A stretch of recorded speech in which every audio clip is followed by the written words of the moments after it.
Thank you for tuning in to Entertain the Geeky, your source for nerd news. Hey nerds, what's up? This is Jason back at you with more news. So I am joined today by Mr. Mike Brodeur of the Influence Foundation. What is that? That sounds very conspiratorial. That sounds evil. It's your business. What monster would name their company after something that sounds so wicked and insidious? Yeah, my understanding is that they are everywhere.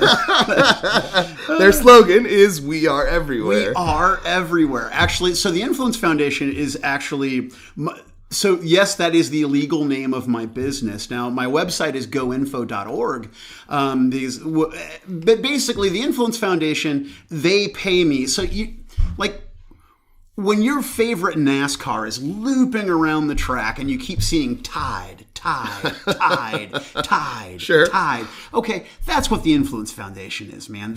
I'm not the only business with whom they're going to do this, I'm sure, just the first. But they pay me a healthy stipend to make sure that I advertise to their business. So sure. I'm like that constant repetitive, you're seeing that Tide logo again and again and again. And the next thing you know, your kids are eating fucking Tide Pods because they've been ensorcelled by the magic of marketing. And that's really all it is. But sure. Yeah. So yeah, the website is goinfo.org, and Mike is here joining us tonight because he just returned from the GAMA trade show in Reno, Nevada. Yeah, in Reno, Nevada, and it used to be in Vegas. Yeah, so it was in Vegas, but then I think that the people at GAMA decided that the sort of cesspit of adult Disneyland that is Las Vegas had become too family-oriented. It had become too Disney. And so they went to sort of, if Vegas is a barnacle on entertainment, then Reno is a just bloated, voluminous pustule that is seeping and weeping on the anus of that barnacle that is Vegas. I mean, when we took the Uber from the airport to the Peppermill Resort, which was delightful, by the way. Sure. The Peppermill was absolutely great. I was like, there's absolutely no way I'm putting my dick in any fucking person that comes from this town. I don't care what they look like, and they look exactly how you think. Sure. If you want to talk about gnarled, just gross. You saw a dark threats. You saw a dark side. Oh, there's an ugliness in Reno. You saw a dark side. There is a hideousness in that town, man. That is absolutely fucking gross. And if I go too far, I'm going to alienate people even further than I have currently. Well, I remember back to Arrested Development. Yeah. Did you ever watch Arrested Development? I did, because they're illusions, Michael. Tricks are for whores. Yeah. So one of the things I always enjoyed about their joke on Reno was make the biggest little mistake of your life. Competing with what happens in Vegas stays in Vegas. Make the biggest little mistake of your life. Dude, it's the biggest little city in the world. It's so fucking gross. It's such a gross town. Oh, Jesus Christ! I mean, I felt filmy afterwards. There was just a veneer of oil and just ew. But so you went to the GAMA trade show, to the GAMA Expo, yeah. So I believe GAMA Expo, it used to be the GAMA trade show, or GTS, and GAMA Expo is the title. You're rebranding. Yes, the GAMA Expo. Yes. So yeah, if you're unfamiliar, listeners, GAMA is a gathering of various gaming publishers. Let me put this in a nutshell for your listeners. Please do, yes. Go listen to the episode with Scott Sampson talking about Comics Pro. Sure. And GAMA is that for board games, role-playing games, card games, collectible card games, etc. Absolutely, yeah. He mentioned the episode we did with Scott. It's Trek into Conventions with Scott, and you can find it on, the Nerd News. It's I think it's one of the most... Might be the most recent one that's up right now. I think it was. Yeah, at least last when I looked, because I listened to it the other day in preparation of this. Sure. To, not give the audience too much of what Scott gave, etc. Right. Yeah. So yeah, you are, this goinfo.org, this Influence Foundation that you're working for now, you're basically a gaming journalist. Yeah, so the idea is that I've got 15 plus years of experience as a retailer in the hobby industry. That's impressive. Thank you. I worked for two of the most influential or well-known names in the gaming industry, if I say so. One being Dave Wallace of the Fantasy Shop, who at one time had 9 locations in 4 different states, and he literally wrote the book on hobby retailing, the Specialty Retailer's Handbook, which many people in the game industry and the comic industry have read his book on doing retail. Absolutely, yeah. But at one point for the last 5 years of my tenure, I was the general manager of Dave's company. I even got elected to the GAMA retail board. I remember that. That was exciting. In 2015. Yeah, I was approached by Paul Butler, and he essentially said, "Hey, if you were nominated, would you be willing to run?" But then Dave and I, months after I was nominated and elected to the GAMA Retail Board of Directors, I had to step down because I was no longer going to be a retailer because Dave and I had a very ugly falling out. Sure. And then I worked in the medical industry for 2 years and left all that to go work for the second big name, which is Steve Lusinski, who is the owner of the Miniature Market. Yeah. And Steve he's being professional, trying to watch my potty language, which is something I do indulge in. But Steve's a flippin' genius, man. Sure. He really, really is. And between those two men, I've learned a lot about the game industry, about management, about game retail. And I don't want to do it anymore. Sure. I mean, and that's my backup plan. If I fail, if the Influence Foundation goes tits up and goinfo.org is a failure, then my backup plan is to open a game store because I have a wealth of experience in knowledge and connections in that avenue. Absolutely. But I think, just based on what you just said and how you've come through that obviously this is the more preferable option, right? No, the absolutely. Gaming journalist is the more preferable option. I like to talk for a living, but I also like to learn what other people do. And there's a lot of opportunity for exposure because there isn't a gonzo style journalist in our industry. There's industry journalism, but they are all corporations that have their own interests and what have you, which I'm not casting aspersions on them. I just don't know who they are. I just know who I am and I know what I'm interested in. And if I can make a reasonable living driving around the country to game stores and to conventions and meeting designers and retailers and convention owners and basically people who game as a hobby and work in gaming as a living and just live this life. That's what I want more than anything. Sure, that's a dream, right? Yeah. To be able to do that, to be able to have that be a steady source of income in your life that you can just do what you love. Right. So I've got the first year or so already financed.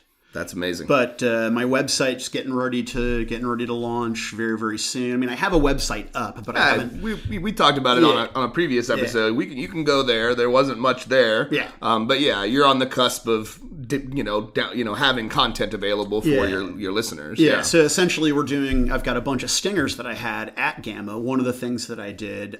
So the GAMA trade show is essentially going to be broken down into a few different categories of influence and I don't want to say it's not like a class structure, but it's just a different strata inside the industry. So you have design and publication. So you have companies like Alderac Entertainment Group. You have companies like Wizards of the Coast or Asmodee North America, and they have graphic designers and marketing departments and game designers, and basically they're making games in-house and buying games from other designers to produce those games. Absolutely, yeah. Then you have the game manufactured overseas, shipped back to the United States, to distributors. Distributors then are going to break those games down and they're going to send them out to different retailers. And then those people are going to buy games. You, the end consumer, are going to buy games from your friendly local game store, your FLGS, and you're going to go on your way. But there's all these steps in that chain, right? Right. So what's fascinating about GAMA is that there is something for every step of the chain. Right. So there's something there for the publishers to meet, to talk about, to discuss. Right. There's something for distributors, meet, talk, discuss, and then like a Venn diagram, it overlaps. Right. And then you bring in the retailers. Yeah. Right? But then you also bring in the independent game designer who my friends and I, we've gotten together, we've designed a game, we've made a prototype, we went to Game Crafter or directly to whatever, what other game companies that are out there that are producing games for you, or we 3D printed the parts ourselves, whatever. Sure, yeah. And we're trying to sell our game, right? So you have all of this interesting intrigue and overlap and people who know people. It's a very, very incestuous, inbred sort of industry. People jumping from one company to the next, properties, IPs jumping from one company to the next, and vice versa, of passion projects. I don't want to say vanity projects, because that means they don't have value. No, these are passion projects. There's a story actually that my friend Dan from Fear the Boot recounts of us being at GAMA and talking about the people who owned the Aliens IP saw that other popular IPs were getting role-playing games and wanted to have an RPG of their own. They shopped the IP and went to the guys at Free League and said, hey, we want you to do an Aliens RPG because we want an Aliens RPG because we love aliens. That's fantastic. So my first question was, okay, where's my Predator RPG?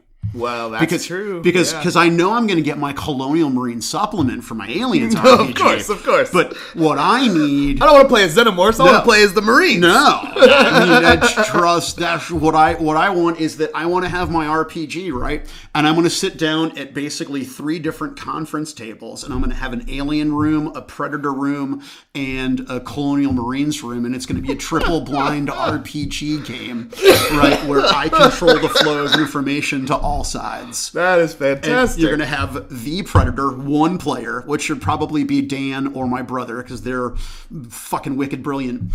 And then have my Aliens group, and then have my Colonial Marines. That's my dream game that I just came up with. All right. Yeah. I look forward to it. I feel like that I got intoxicated before I came on your show. You might have. You might have. It's cool. It's cool. We all need that right now, especially in this time when we have to stay in our homes and when COVID-19 is going to destroy every fucking industry that I care about. So I guess that brings me to my next question is, did we see some effect from this on the GAMA trade show? We did. And let me back up too. So GAMA's going to get broken down into meetings, lunches, seminars, things like that. Of course, yeah. So the first few days, your typical trade show. Your Monday, Tuesday, Wednesday morning are basically going to be your most of your seminars, and then they're going to open up the exhibit hall. So I spent the first, because we didn't get there till late Monday. Sure. And Tuesday all day, went to seminars, recordings, met people, whatever. Wednesday, went to a few seminars in the morning and then went to the exhibit hall. And you just got the vibe from people at the show that this COVID thing was more serious and a bigger deal because of all of the different individual facets and steps along the life cycle of a game. It's a year-long sales cycle. Yeah, from development to sitting on a shelf. Yeah, it's a lot of hands. Yeah. And so that was really the big vibe of the show, is that some of the big names, several big names dropped out of the show, including Wizards of the Coast. Now, I would go so far as to say that the Watsies, hail Watsy, their seminars are so uninteresting and uninformative. Now you may not say this because you don't want to alienate people, but you've been to GAMA. No. I would say WotC, and WotC was at the GAMA show that I went to. Yeah. I would say WotC's presentations don't have to have flair, though, because they've already got your money. Well, no, they don't have, not only do they not have flair, they have absolutely fucking nothing. It's goddamn sawdust. Sorry for cursing. No. But I mean, they don't, it's just, they own Magic and Dungeons and Dragons. Those things enough, right? They own other things. So they don't as well. need to be there. They don't really need to. They don't need to be there. No. And so they didn't bother showing You're going to buy their stuff. And that's what it is. They don't, exactly. You're going to carry this. So them being there meant absolutely nothing. Sure. Right? Which was interesting to me. But the fact that Games Workshop was there, that Asmodee was there, sure. Those were big, important things in the industry. But I don't want to get too conspiratorial. People are going to have to tune into my show for that. Well, sure. But with Games Workshop, I mean, that makes sense to me, right? And Asmodee has been, becoming more of a powerful presence within the gaming industry as they've started collaborating with others and kind of consolidating everything. I mean, all of Asmodee is exclusive with a single distributor. Well, I mean, that's about to change, right? Because they're in June. Their exclusive deal with Alliance is coming to an end, right? And they've announced an exclusive partnership with ACD. Now, that's a big one. That is a big one. So, and here's what I can tell you that the Influence Foundation, that sources inside the foundation did question a few different people who work for ACD and Asmodee, respectively. Sure. And inquired about the partnership, because the way it's being presented is that, well, ACD has some infrastructure for distribution that we don't have. We do have some warehouse space, Asmodee North America, but we don't actually have the management team to deal with distributing stuff. Right. So we did that exclusively with Alliance. Now we're going to do it exclusively with ACD. Well, why would you leave Alliance to go to ACD? Because ACD is offering you something that Alliance is not. Sure, Question is, what is that thing? Right, different discount levels, different, and we understand, Mike, we went through this with Scott. I mean, if you listen to the episode with Scott, there are certain things we understand you can't talk about. Right. We don't want to break any kind of confidentiality that you have. So I won't name sources, and this is all my supposition, all my personal theory, based on things that I heard and vibes I picked up and body language and whatever. But Asmodee North America, they don't want to work with a distributor. They want a distributor. Well, of course. They are amassing so much. So whether you say that ACD is under the umbrella of Asmodee North America, which is under the umbrella of Asmodee International, well, that's one thing. But, you can say that I'm a pup parent or that I own my dog, but either way, my dog fucking does what I tell it. Sure. Right? Absolutely. Yeah. No, and I understand where you're going, right? But we haven't heard any official word on that, but it seems like a logical step for a company like Asmodee North America to take. Yeah, and I had a moment where I was like, oh God, maybe I should ask Jason to edit that, because that was put out very crass, very, very ugly.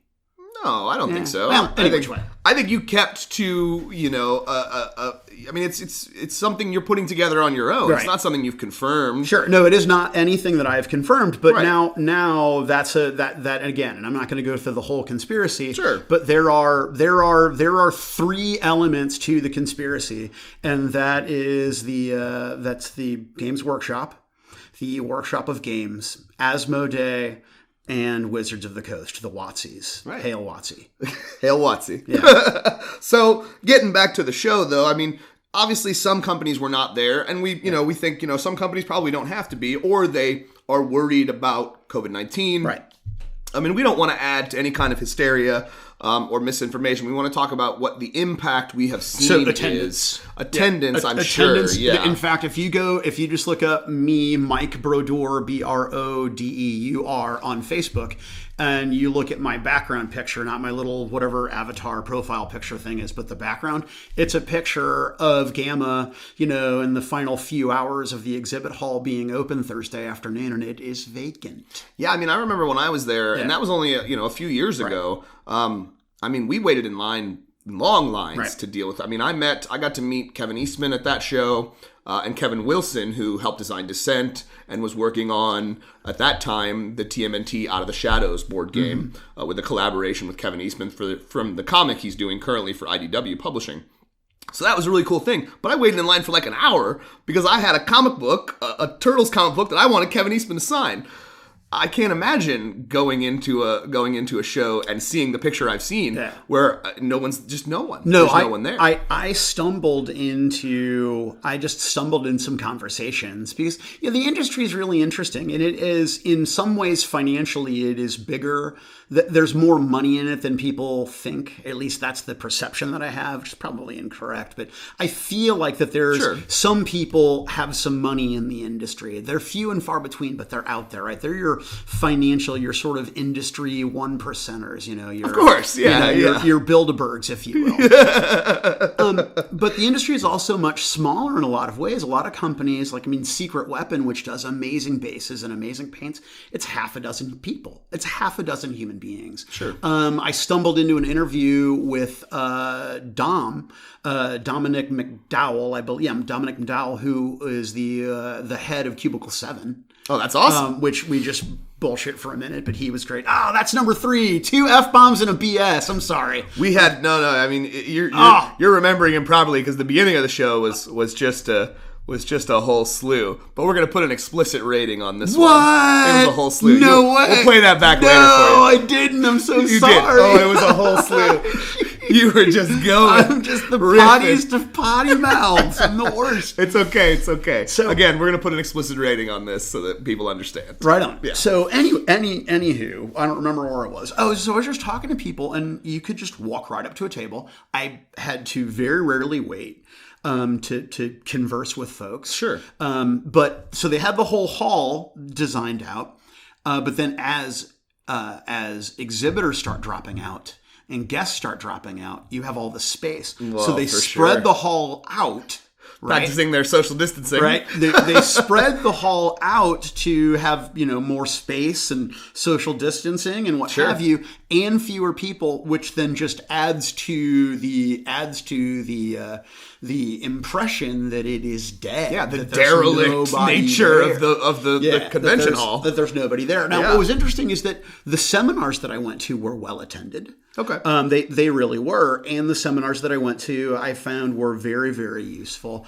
In my experience, and not trying to be a jerk, it's just in my experience, not at all. The presentations that are provided to you by game designers and by retailers are far more substantive and valuable to me, both informative and interesting, compared to a lot of the presentations that you get from the publishers themselves. Yeah, I think I remember a little bit of that just being there, that when I was sitting in panels that were, retailers who were successful. I don't remember the man's name, but he was, I think, Greater Than Games, maybe, was his business. Christopher and somebody. I mean, I'm embarrassed that I don't remember. Sure. But in any case, they were talking about, how many retailers in here ordered this game, right? And people are raising their hands. How many retailers in here ordered 10 copies of this game? How about 20? How about 30? Right? And as you saw hands start going down, he got to a place where he was trying to help you understand that in his business, he orders hundreds and he sells them all, right? It's not about, I got, some pre-orders and I'm going to have 4 or 5 for the shelf. No, you should be devoting an entire section of your store just to this game. Well, we were talking about that prior to the recording, that the thing that is unique about this industry, I shouldn't say entirely unique, but it is uncommon about this industry. Sure. Is that the people who do this are wicked passionate about what it is that they do. Absolutely. I mean, I talked to this guy, Ken Burnside, his game's Squadron Strike, man. And Ken was that guy. He was electric with the energy about his game. Now, and we talk about how, that the sort of, and I have a love-hate relationship with this term, but the sort of gamer zeitgeist. It's so, of course, yeah. It's so douchey, it's and so pretentious. Elitist. Yeah. but it also really, it really is succinct in describing what I mean. And the sort of the gamer zeitgeist has gone toward lighter, easier, but more approachable style games. And Ken's like, no, what we're going to do is, and he referred to it as, and forgive me if I'm wrong, but basically was flight simulators for people with bad vision and poor reflexes, or something to that effect, right? And so he's going to have these all those words don't seem like they go together very well. Yeah, all these super complicated space-to-space combat games so complicated that there's an app that'll just give you an attack grid, so you tell it where you're at, you tell it where your target's at, and then it tells you what you can shoot and how it does the math, it does all of it, right? That's fantastic. The kind of game that I want to play, but I do not have the IQ to play, right? Right on. I mean, amazing, passionate people in this industry. Sure. And that's what's great about GAMA is that you get people who you get the best of the best there at the show. And I don't mean me. What I mean is you see people like Justin Gary from Stoneblade, the guy who designed Ascension. Of course. Yeah. You see guys like him who have, not only are they intelligent, but they're also empathetic, sympathetic, understanding, clever designers, and respect people's time enough to be direct but not condescending or rude. I mean, the guy's amazing, right? So you see people like that doing presentations to other game designers about, if you want to have a game that's going to have longevity, here are the things that you want to do and you want to break down about your particular game. Right. So it's not him doing his podcast about game designing and talking to an audience. It is a classroom style setting where he's said, I have this wisdom that I'm going to share with you. You take from it what you want. Right, exactly. It's very Socratic. It's really, really super cool. Okay. And I love going to the show. It's the first time I'd been in 5 years, and it was a very cathartic and enlightening and super exciting experience. Sure. But the looming COVID-19 thing, that terrified a lot of people from going to the show. Yeah, I mean, it's causing a lot of panic in the world right now. Well, especially if I'm not allowed to congregate, where am I gaming? If I'm not allowed if I'm not allowed to congregate, who am I talking to? To whom am I having conversations about games? What are the alpha gamers, the taste makers, the people who really promote games? What do they do? Because that's what your game store is, right? Right, absolutely. Your game store was You're the ambassadorship. Yeah, right? exactly. Your game store was somebody who believed in this hobby, who had such integrity and fortitude and passion for this hobby that they put everything down and said, I'll eat cheese sandwiches and ramen noodles and boiled eggs for the rest of my life so I can share this thing with other people. Look, there's nothing wrong with cheese sandwiches and ramen noodles. That sounds like a good lunch to me. If there aren't hard-boiled eggs or eggs somehow with my ramen, I'm pissed. But my point is that this is an industry that is driven by people who care. Some people are just really good at business on top of caring about this hobby. Yeah. Right? But it was started by people who didn't know jack bleep about business. They just knew about gaming. Sure. Right? And now that's evolving, and you see companies like Asmodee and like Games Workshop and companies like Wizards of the Coast that have a level of corporatism and corporate professionalism that other people in the industry don't have. And in my opinion, that corporatism is a detriment. I don't know. Absolutely. I don't know people personally, and I'm sure they're out there, but in my circles, in my spheres of influence, I don't know anyone who works for a corporation like that who is happy, who has consumed the Kool-Aid and buys into the company garbage, except for a handful of people that make me uncomfortable because I think that they're vapid sociopaths. All right. Well, that's and I don't want that corporatism. And I don't get me wrong. I mean, I'm an avowed capitalist. I love making money. And I love the prospect of doing something that I love and making money, but I don't want that sort of corporate, just group think, thought-controlled garbage absolutely. to take over the thing that I love. I just don't want that. And I just don't want, like, I was not allowed to record inside the Games Workshop seminar. I mean, that makes sense to me, but it's part of Okay. that corporate thing. So, I understand what you're saying. Why does it make sense to you? It makes sense to me because of how their products are licensed, right? And the fact that they're giving you information that they don't want yet shared with the public. May I? They want to make a big to-do of it. And I think to myself that they do make a big to-do of a lot of those things, right? But they do it in their own way. They have their own website. They want that information to be given out by them. May I use this episode of Nerd Well, News to promote my show? May I link? Yes, May I link this absolutely. episode? Absolutely. In after you've edited and what have you, because let me explain something. It has nothing to do with their product. Not a goddamn thing to do with their product. It has everything to do with their sales strategies.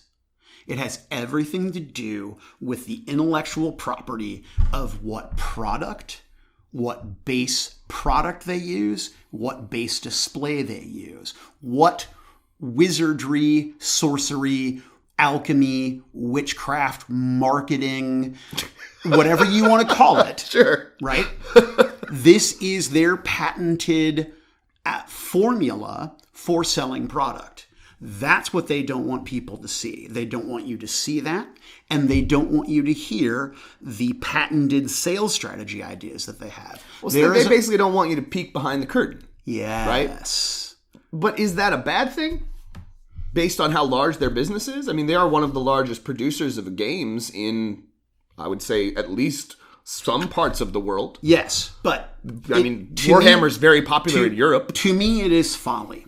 If I cared that much, I would send one of my assets or agents onto the road to go to Games Workshop stores and to film them secretly, to go to game stores and film them secretly, and see exactly what that product mix is.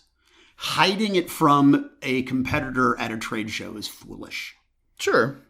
But it's just like this. I would walk up and COVID-19, everybody's terrified, everybody's washing hands and sanitizing hands, and carrying sanitizer in their pockets, you know. Off their belt loops. That was my personal favorite. I was like, all right, there, Indiana Jones, you got me, buddy.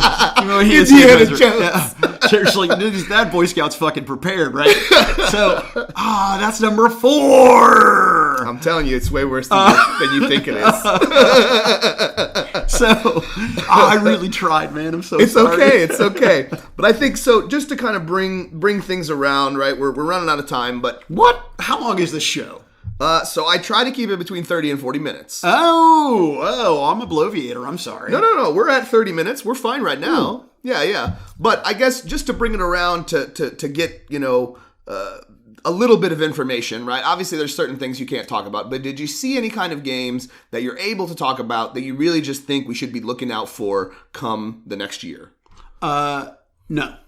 Really? No. What I did see was just crazy contradictory behavior at its finest. This was the best game I saw. I would go to shake your hand and you'd be like, oh no, fist bump. Okay.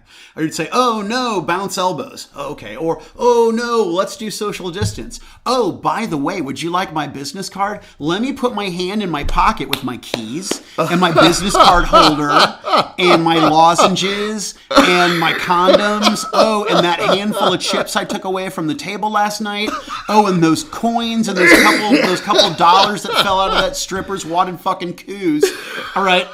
Let me get my card out and then let me lick my business card on each side and hand it to you, and you're happy to take that. I was just like, guys, it's just folly. Sure. It was folly. It was amazing to me. That was the only story I wanted to finish. I did not see, okay, no, not true. I did see the next new product. I did. The product that impacted me the most was, 3D printing is a big deal, right? Sure, of course. So there were 2 pieces of technology that I saw, one that was 3D printing related and one that was not. The one that was not 3D printed relating, which is less interesting, was actual card sorting machines, where there is an enormous machine and it will literally take stacks of cards. You load them in like a magazine into a semi-automatic or automatic firearm, right? Okay. You have a magazine that you slap in. It's got a camera. It literally recognizes the card, accesses a visual database, and determines, what the card is and where it goes in terms of rarity, converted mana cost, color, set icon. Wow. 25 grand for this machine, right? I mean, that's a small investment to make for how much time it would save you as a business. Or you can lease them. So then there were these just delightful gentlemen from Australia who had a different machine whose machine was only $8,000 to buy, and only like $50 or $60 a month to lease, right? And I was like, well, I love that free market. I was like, for that price, now it wasn't as big or as fast or whatever from what I could tell, but it was less expensive and would get the job done, and you could afford to have a bank of them. Right. So you could have 4. He's going like, at once. He's like, oh yeah, we've got people that I mean, I had a guy today buy 3. I mean, it was really, really super cool.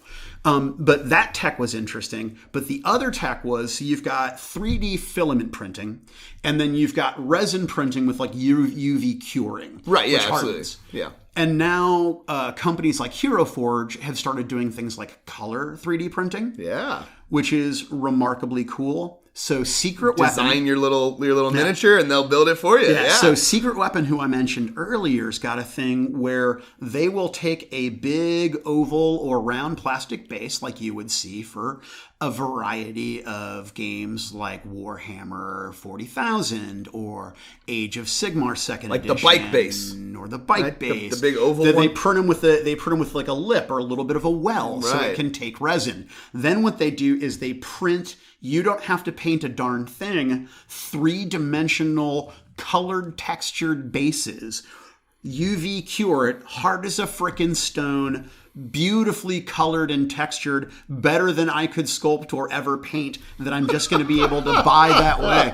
Oh, you want the industrial set? Well, here you go. For X amount of dollars, you're going to get your 25 mils, your 32s, your 40s, your 50s, your oval 75 by whatever. I mean, you're going to get it all done. Wow. So all you've got to do is drill a hole in that little foot, drill a hole in that little base, get your glue down.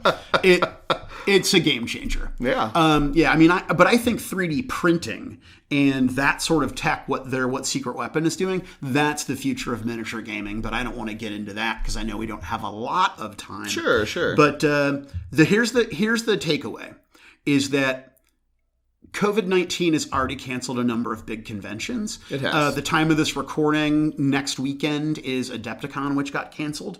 I imagine we'll probably see Gen Con get canceled. If Gen Con gets canceled, best case scenario, we see some consolidation in the industry, some healthy change in the industry. Sure. Worst case scenario, people are going to close their doors.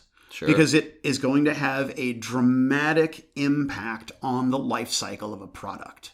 Now, I'm not trying to be doom and gloom. I'm just saying that ours is an industry where people live hand to mouth, right? Ours is an industry where the comic and game store model is you're always, a step or two ahead of the debtors, and sometimes you have to hold off paying Peter in order to pay Paul and vice versa. Of course, right? Yeah. When you go to your local game store and they don't have a game that you want, and they don't have it because they can't afford to carry everything. Right. That same game store doesn't understand that when they call up their distributor to get product, that distributor can't afford to carry everything. Sure. That's why when you circumvent distribution and you call the publisher and they're like, oh, well, we've got a ton of that game in our warehouse. I don't know why they're not ordering it. Because the distributor, just like the game store, can't afford to have every damn thing. Right. And in an age of Kickstarter and self-publishing and companies like GameCrafter, 3D print, you just can't keep up. So don't use a distributor. Buy a distributor. Well, of course. Sure. And then you make more money. Right. And then when you make more money, you buy other people, like the publicly traded Big Two. The big companies, of course. The big companies who are publicly traded. No, and I understand, and that's a good business model. Or you buy that asset and you peel away something from a larger company that owns the smaller aspect, which is a big company in your industry, but not a big company to them. Like, I don't know, if you were Hale Watsy. Right. And you Absolutely. said, hey, Watsy, you remember years ago when you tried to do distribution in your own retail stores and it failed because you guys didn't do it right?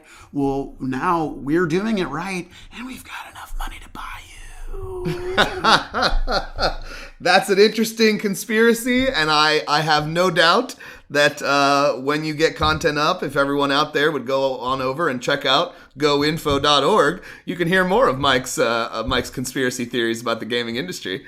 Well, Mr. O'Toole, this has been delightful. Absolutely. Thank you for your hospitality. I am always happy to have the Influence Foundation represented here in the Entertain the Geeky world. I greatly appreciate that, and I hope that in the future the Influence Foundation can pull an Asmodee and one day purchase Entertain the Geeky. I would love for that to happen. That would be the first real money I've made doing this. Yeah. But no, so I'm like fucking Walter in tows, man. You want a tow? I'll get you a tow. You want a job working? You want a job doing this for fucking minimum wage, man? I will do what I can to make that happen. I absolutely will. So Mike's obviously making moves. A couple of things I want to talk about. I mean, we touched a little bit while we were discussing this about the impact that this viral outbreak is having on everyone. And we had a Kickstarter getting ready to be launched on May the 5th. We have decided to push that back a little bit. Was that for cooks? It is for cooks. We've been talking about it for a while. We've been building to it for a while. We're shooting a video for it tomorrow here at the house to get everybody hyped, like a teaser video to get everybody hyped. But obviously, we understand, right? Times are hard. We don't want to have to ask. We don't want to be asking you to help us out when you can't even help yourselves out. Like we get that, right? So we came together as our in our business, and we talked to the Matt and Jeff who've helped develop the game, or who have developed the game. Well, it's interesting, yeah, because Jeff Craig is actually, Chris and I are working on a project as well, and Sure. Jeff Craig's doing our graphic design work. Yeah, he's great. He's fantastic. No, he's got a knack, man. He's a super very creative guy. Yeah, very talented. Yeah.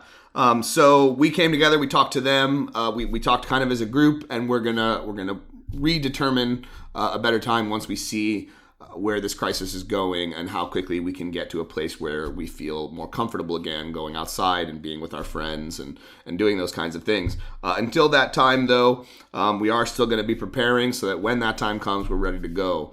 We were planning on trying to get on the Kickstarter table at Geekway to the West, because the Geekway convention was going to be going on right around the time we were going to be launching the Kickstarter, so it seemed like a no-brainer. Now, I haven't looked in a couple days, but last I checked, Geekway had not made any announcement about cancellation because it's going on in June. Right. And right now, we're still in March. Right. Yeah. Now, they definitely have not canceled it yet, but we saw, we are in March, but we saw an event in May, Free Comic Book Day, that Diamond Comics, are part of the distribution of every year.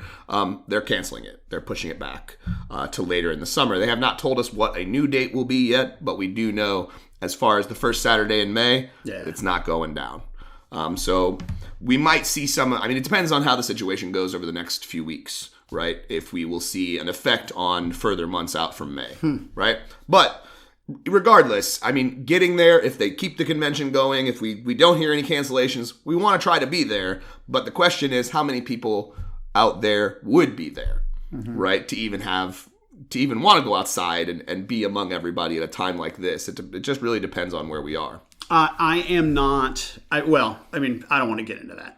Sure. But I want to say a special thanks to Mike for coming on, and I really want you guys to. Are you kidding? So wait a minute. You're going to come over to my house, and you're going to hang out with me for a little bit, and we're going to pregame, and then we're going to fucking bloviate for a while, and I'm going to tell you that I'm going to try not to cuss, and I'm going to cuss a lot. And no, thank you, man. It's been an absolute blast. I've had a great time. Yeah. So check out goinfo.org. Head over there. Check out the Influence Foundation. Mike's going to have some various interviews that he did to get into some more specific stuff that happened at the convention. Okay. So when you go to goinfo.org, you'll see an article and it just says coming soon and has a tab that click to read more. If you see a penis, you are disgusting. You are a vile, perverted, you are one bent up individual. So, speaking of websites, also check out entertainthegeeky.com. We've got the various trailers and little nerd news clips that come up as they do. We just got big news this week, so I've got some stuff going up just today. And you're going to be hearing this episode the day we recorded it too. So this episode, if you're listening to it, will be up this evening, Saturday night. And I'm quite seriously, I very much would like to have the raw, or not the raw, but basically the edited version of this audio, if I could link it on my website as well, because this will be episode 0.1. Okay. I'm just gonna post, hey, here are 2 episodes that I recorded with friends on their podcast before I ever launched my own show, because I'm a hack shill of a man whore. Absolutely. I will make sure that you get an email with the MP3 in it so that you can use it as well. Oh, you should do it. Well, MP3 you have to compress it. You're right. Yeah. Yeah. I'd have to compress it either way. Yeah. So you pretty much do whatever you want with it after that. Well, I'm gonna. Okay. So thanks everyone for sitting there and listening to us. Please be safe out there. I mean, this is, whether you feel it's a dangerous time or not, it is a hard time we're all going through as a country and as a nation, and we're going to get through it. Like any other virus, this crisis will abate, and we'll all get back to our normal lives. How long that takes is still up in the air, but hope it happens soon. Until then. If I could say one thing to every sack of garbage that is hoarding toilet paper, who also is the kind of person who mocked those of us who happen to have extra food and water and bullets on hand, y'all can fuck right off. So, I agree. If you are taking advantage of this crisis situation, you can fuck right off. Yeah, when did I get all that ammo? Long before there was ever a crisis, because I knew someday there would be one. Sure, absolutely.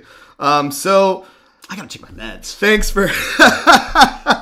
for sitting in and listening to us. Stay safe out there, guys. Be safe. Social distance if you have to. Do what you've got to do to make yourself feel comfortable. And until next time, stay geeky. I hate everything with social in the title.